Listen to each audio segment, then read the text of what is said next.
വിശുദ്ധ മത്തായിയുടെ സുവിശേഷം 7-ാം അധ്യായം 7-ാം തിരുവചനം.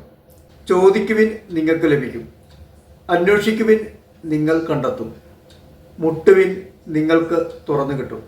ചോദിക്കുക, അന്വേഷിക്കുക, മുട്ടുക. ഇവിടെ ലഭിക്കും എന്നാണ് ഈശോ പറയുന്നത്. മകൻ അപ്പം ചോദിച്ചാൽ കല്ല് കൊടുക്കുന്ന ആരെങ്കിലും നിങ്ങളിലുണ്ടോ? അഥവാ മീൻ ചോദിച്ചാൽ പാമ്പിനെ കൊടുക്കുമോ? മക്കൾക്ക് നല്ല വസ്തുക്കൾ കൊടുക്കാമെന്നറിയാവുന്ന ദുഷ്ടരായ നിങ്ങൾക്ക് നിങ്ങളുടെ സ്വർഗസ്ഥനായ പിതാവ് എത്രയോ അധികമായിട്ട് നന്മകൾ നൽകുകയില്ല. ഈ തിരുവചനങ്ങളിലൂടെ ഈശോ നമുക്ക് നൽകുന്ന ഒരു സന്ദേശമുണ്ട്. ദൈവസന്നിധിയിൽ കർത്താവിനോട് ചോദിച്ചാൽ ദൈവം നമ്മുടെ പ്രാർത്ഥനയ്ക്ക് ഉത്തരം നൽകും.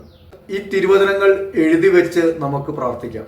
കാരണം വാഗ്ദാനത്തിൽ വിശ്വസ്തനാണ്, പ്രവൃത്തികളിൽ കാരുണ്യവാനാണ് നമ്മുടെ ദൈവം.